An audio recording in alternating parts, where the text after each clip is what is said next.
Hi everybody, it's Mrs. Havlicek. I am here to teach you my lesson on space. And I'm going to start by videoing myself showing you many different kinds of ways to show space. So, there are 6 ways to show space. The first way is through overlap. The second way is through shading. And another way is through having the placement of the objects on the paper. Another one is size. And another one is value and how things are focused. And then linear perspective. And I am going to show you a couple of different ways to do that here. First one I'm going to demonstrate is overlap.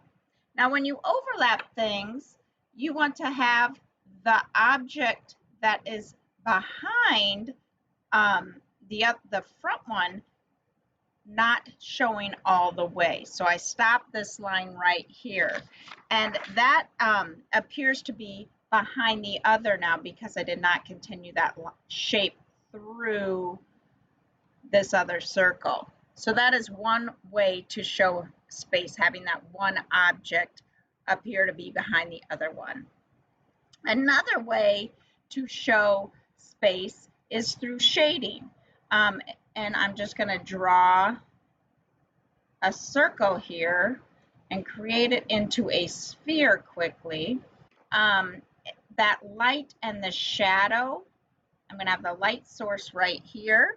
And so that light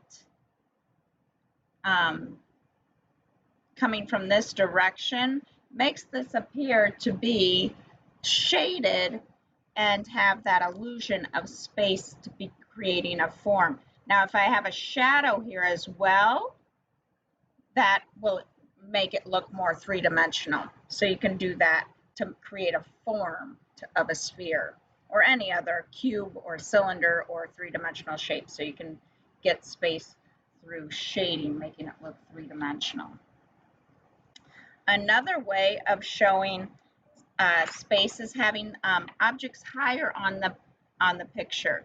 So if I put it up here, it's going to look like it's in the background, and something up closer to me would be in the foreground. This one right here would be in the foreground, where these are in the middle ground of the picture, and then you have the background. So it's showing that distance further away. Okay. And another object or a way is to show size. So objects that are small look like they are farther away, and objects that are larger appear to be bigger. And you again can shade these objects, and when you shade them, they will appear again closer to you, okay, and have that more form-like shape, and of course always giving them that cool shadow will help. So those are another way. And then another way of showing space is through value and focus. So if I were to create a image here and then another image behind it, and I'm getting lighter with my images to make it less focused, less detail. And then in the foreground, you want to have lots of detail and more value to show that that one is indeed the one that is in the front. It's clearer. The object is more clear. Okay. And of course, then I always like to add the shadow to make it look more three-dimensional. The last way I'm going to show how to do space is through linear perspective, and we kind of did this with our one-point perspective lesson. So this is the vanishing point. Things closer to that vanishing point appear to be smaller. Things farther away, of course, from the vanishing point appear to be closer to us. And so those are 6 ways to show space. Now, for my lesson today, I'm going to do more positive negative space.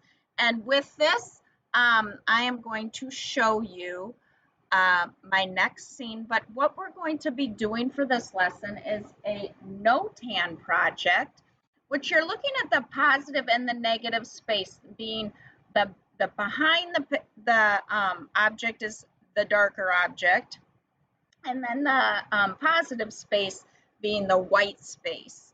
And it messes with your eyes. It's kind of like an optical illusion. It's a fun project. Now, what is a no-tan? Well, a no-tan is a Japanese style of artwork, originated in Japan, and it means beautiful composition. So, and it translates to, in Japan, to no-tan does to dark light harmony. And with that,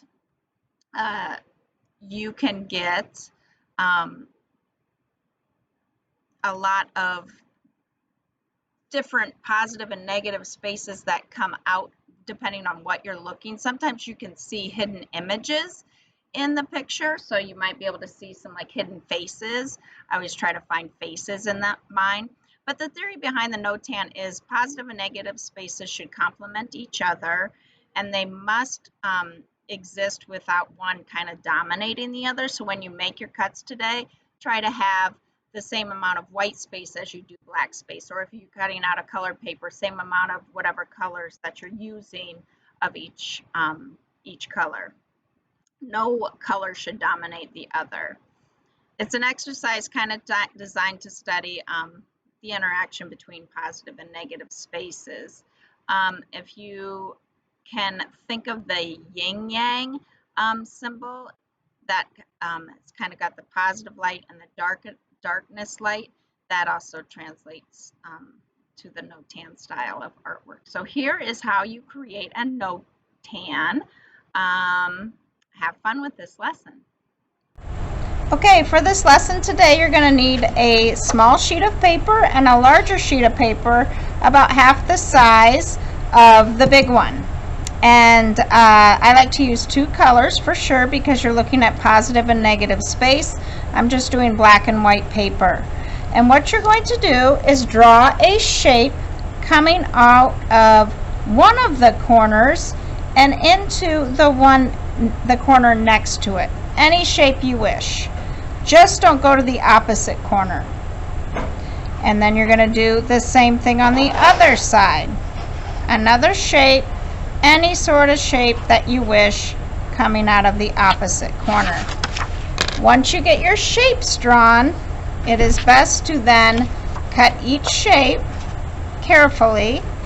You're going to want scissors and glue for this lesson. Try to stay on your lines the best that you can. The more cuts you make in your project, the neater your no-tan will look, because you're going to have a lot of positive and negative spaces within your shapes. So you can make these as complex or as simple as you wish. First, try off with just doing a simple one and then add more to it later. So now I like to puzzle my piece together like this, so I know where all my shapes go. Then I'm going to take these pieces off and put glue on the back side of this one. And of course, your glue's got to work for this to work. There we go. You really don't want to use much glue, just enough to tack it down to make sure that it is going to stay tacked down. So this piece is going to go here. Then, I know this piece fits right here, and this piece fits right here. We would, for a simple design, just flip it like that. And there's your no-tan. And there's your other one. However, to make it a little more creative, I'm going to make another cut into this. Again, starting in my corner, but don't cut out of your shape. So this one's going to go here. Line up your corners. That's really important. That's why you cut out of the corners. And then this one would go here, but we need to flip it to make it a no-tan. So there's my positive and negative shapes. I would glue that down like so. I'm going to make a second cut into this one as well. Again, the less complex you have it, the easier it will be. However, you want to be careful. Just make sure that your corners line up like that, and then again flip it, and it would get glued down right in this section. If you want to make it even more complex, after you get this glued, you could cut in a spot within this shape. So I'm just going to cut something simple out here. Glue the larger shape down, making sure everything touches, and that would then go there. And again, if you want to cut more out of this shape, you would just reverse the fold. So it's all about flipping that rotation and getting those cool positive and negative shapes within your design. I hope you have fun with this lesson. Again, you could even cut out of this side too before you glue the main one down to see what it looks like. Have fun, and remember, art is essential. So I hope you had fun with this lesson, creating your Japanese no-tan.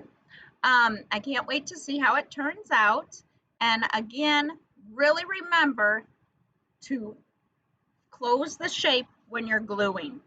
Where you flip it should be the complete opposite of the other side. So that is the key in cutting just simple shapes that end within the same line of symmetry. Have fun with this lesson, and again, remember, art is essential. Until next time, I can't wait to see your creativity.